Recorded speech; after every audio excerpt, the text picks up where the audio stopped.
देखिए श्रेया, मेरा मानना ये है कि वीकेंड में बहुत ही बड़ा डेवलपमेंट होने वाला है और मतलब हो सकता है, एक तो हमें पता है कि होने वाला है, जो कि यूएस का फार्म्स पेरोल का जो पेरोल का डेटा है वो आएगा। तो यूएस में तो मेक और ब्रेक डे है उस पेरोल्स डेटा की वजह से। वो पेरोल्स डेटा बहुत इंपॉर्टेंट है डॉलर इंडेक्स के हिसाब से, बॉन्ड यील्ड के हिसाब से, गोल्ड सिल्वर के हिसाब से, फेड क्या करेगा, फेड क्या डायरेक्शन देगा मार्केट को उसके हिसाब से। और इसके अलावा अगर आप देखेंगे तो वीकेंड पर यूएस ईरान जो युद्ध चल रहा है उसके अपडेट्स का भी एक जोखिम रहेगा, ठीक है ना। हालांकि एक चीज़ मैं ज़रूर कहूँगा कि पिछले 2 सोमवार ये रिस्क जो है मार्केट के अगेंस्ट नहीं प्ले आउट हुआ, मार्केट के फेवर में प्ले आउट हुआ है, क्योंकि दोनों बार ट्रंप ने आके पॉजिटिव बोला और मार्केट में गैप अप हुआ है। पिछले मंडे भी गैप अप हुआ था, इस मंडे भी गैप अप हुआ था, ठीक है। लेकिन इसका मतलब ये नहीं कि तीसरी बार भी ऐसा ही होगा। तो अगर आप पोजीशन लेकर जा रहे हैं तो हेज जरूर करें, वरना मेरा तो हमेशा व्यू रहता है कि ऐसे में ना पोजीशन कैरी करें तो बेटर है। क्या हो जाएगा, मंडे को गैप अप या गैप डाउन के बाद आपको एक अच्छा ट्रेड करने का मौका मिलेगा। न्यूट्रल रहें और सोमवार को एक फ्रेश व्यू रखें। ये इवन आईटी में भी मैं कहूँगा जो हमारा आज का व्यू था वो आज का व्यू था। पहले जो हमने एक व्यू लिया था वो एक पोजिशनल व्यू था, ये आज का व्यू था वो आज के लिए था। हाँ हाँ बिल्कुल, इसको भी आज जाते जाते निपटा कर जाएं। निफ्टी पर जहाँ तक सपोर्ट लेवल है 24,500 से 24,550, और अगर ये टूट गया तो 24,350 से 24,400 पर। रेजिस्टेंस तो वेल डॉक्यूमेंटेड है, अब 24,650 से 24,700 क्लियरली मार्केट के लिए बड़ी रेजिस्टेंस है। बैंक निफ्टी की जहाँ तक बात है, बैंक निफ्टी में आपका सपोर्ट रहेगा 57,500 से 57,700 का, और आपकी रेजिस्टेंस रहेगी करीब करीब 58,000 से 58,200 तक। और सिंपल है, एक तरीका F&O ट्रेडिंग कम करने का है कि एक्सपायरी ख़त्म कर दी थी। एक तरीका शायद ये भी है कि अब जो कैश है इससे भी मुझे लग रहा है कि थोड़ा सा एक इम्पैक्ट आएगा।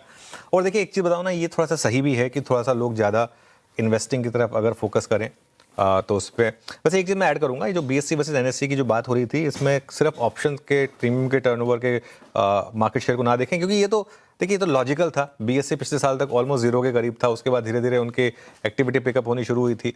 तो अभी भी गैप काफ़ी है, 125 लाख करोड़ वर्सेस 48 लाख करोड़, और फ्यूचर्स का भी डेटा इसमें जोड़ें तो आई थिंक वो ज़्यादा अच्छी पिक्चर प्रेजेंट करेगा। और कैश में तो NSE का भी लायंस शेयर है ही, तो ये भी चीज़ रहेगी। खैर एनीवे, आज फिर कैश का मामला जो है बिल्कुल अच्छे से सेटल हुआ है, ये अच्छी चीज़ है मार्केट के लिए। बिल्कुल अनुज, जरा प्लीज डायरेक्टर साहब ग्राफिक्स रखिएगा। 196 points on first day, 152 point on मंगलवार को ही हुआ था, याद रखिएगा। फिर उसके बाद 54 पॉइंट्स ऑन बुधवार, 8 पॉइंट गुरुवार और 13.5 पॉइंट, यानी जो अनुज बात करते हैं कि लेट्स सी एक्सपायरी डे पे क्या होता है। मेरे ख्याल से एक्सपायरी डे पे भी शायद जिस तरीके से ये डिफरेंशियल पॉइंट रिड्यूस हुए हैं वो जो था ना, आई मीन प्रीमियम डीके, उसको शायद बढ़ाएगा, याद रखिएगा। अब तक नहीं हो रहा था और मेरे ख्याल से हर आदमी एडवांटेज लेने की कोशिश कर रहा था, बायर भी सेलर भी, इसलिए अगर आप देखें वो प्रीमियम्स क्रैश नहीं हो रहे थे।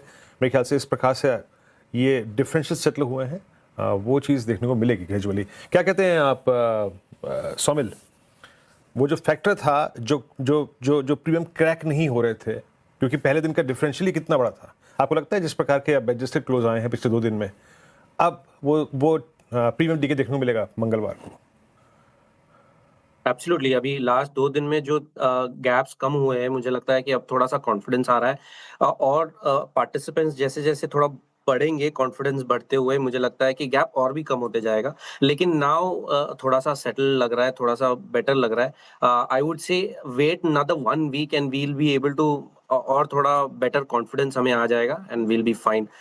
ये जो स्टेप लिया है, I am sure it is for good, और यहाँ से हमें अच्छे ही रिजल्ट्स देखने मिलेंगे, आई एम श्योर। ये टेबल है जो वीरू रेफर कर रहे थे, ऑब्वियसली आज का डेटा बहुत सिंपल है, 13 पॉइंट ये आज हमने सुबह भी दिखाया था। मंडे को डिफरेंस था 196 पॉइंट का, ट्यूसडे को डिफरेंस था 152 पॉइंट्स का, वेंसडे को डिफरेंस था 54 पॉइंट्स का, कल यानी थर्सडे को डिफरेंस रह गया था सिर्फ 8 पॉइंट का, और आज भी डिफरेंस है 13 पॉइंट का। 20 से 25 पॉइंट तक का डिफरेंस ठीक है, उतना तो कई बार। अब जैसे मैं आपको बताता हूँ, अब जैसे हिंडाल्को है, हिंडाल्को में अब मुझे लग रहा है कि कई लोग अब हिंडाल्को वर्सेस फ्यूचर्स रखेंगे आप टुवर्ड्स द एंड। अब कई लोग ये इस तरीके की ट्रेड लेना चाहेंगे, है ना, भाई मार्केट के नंबर्स आ गए, सब कुछ हो गया है, कैश अवेलेबल नहीं है, सिर्फ फ्यूचर अवेलेबल है, तो आप उसमें ट्रेड कर रहे हैं। बहुत लोगों का एक इस पे बुनियादी सवाल ये है कि जब कैश ही नहीं ट्रेड कर रहा तो फ्यूचर क्यों ट्रेड करे, ऑप्शन क्यों ट्रेड करे।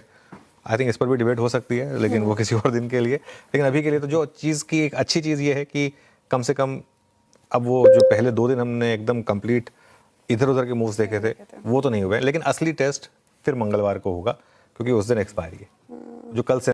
देखिए आज मार्केट में जिस प्रकार की गिरावट की उम्मीद हम लगाए बैठे थे वैसे मार्केट गिरता हुआ नज़र नहीं आया।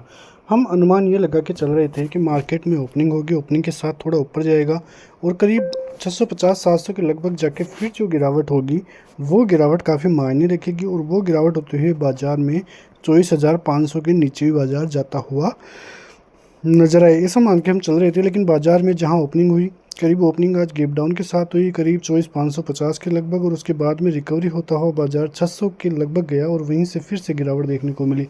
लेकिन आज का देखे बाजार तो कारोबार एक रेंज में ही काम करता हुआ बाजार नज़र आया है। वहीं बात करें बैंक निफ्टी की तरफ से तो बैंक निफ्टी में भी अच्छी खासी गिरावट दिखाई दी है। बैंक निफ्टी में करीब 350 पॉइंट के लगभग की गिरावट दी है और कल जब बैंक निफ्टी 58,000 के ऊपर था, 57,700 के ऊपर की क्लोजिंग आज बैंक निफ्टी भी देता हुआ नजर आया। फिर भी ओवरऑल देखें तो आधे % की गिरावट बैंक निफ्टी में और आधे % की ही गिरावट सेंसेक्स में भी नज़र आई है। तो इंडियन मार्केट की तरफ से इतना ज़्यादा नुकसान देखने को नहीं मिला है। फिर भी आज की जो गिरावट है वो ठीक ठाक गिरावट ही दिखाई दी थी। मैं निफ्टी में भी करीब 65 पॉइंट की गिरावट दिखाई दी है, लेकिन ओवरऑल इंडियन मार्केट का स्ट्रक्चर तो पॉजिटिव है। लेकिन फिर भी एक न एक डिप जो आएगी वो एक अच्छी खासी खरीदारी को बढ़ावा देकर जा सकती है। अब आज का डेटा देखना होगा कि एफआईज की आज किस प्रकार से खरीदारी या बिकवाली दिखाई दी है। यदि एफआईज आज भी खरीदारी करते हैं तो वो मंडे मार्केट के लिए काफ़ी अहम साबित होगा और हो सकता है कि मंडे मार्केट फिर एक अच्छा गैप अप भी दिखाता हुआ नजर आए। लेकिन फिलहाल की क्लोजिंग यही दिखाती है कि इंडियन मार्केट में काफ़ी अच्छी स्टेबिलिटी नज़र आ रही है। क्रूड ऑयल के दामों में गिरावट दिखाई दे रही है। वहीं जो बात करें रुपये में तो रुपया भी मजबूत ही दिखाई दे जाएगा।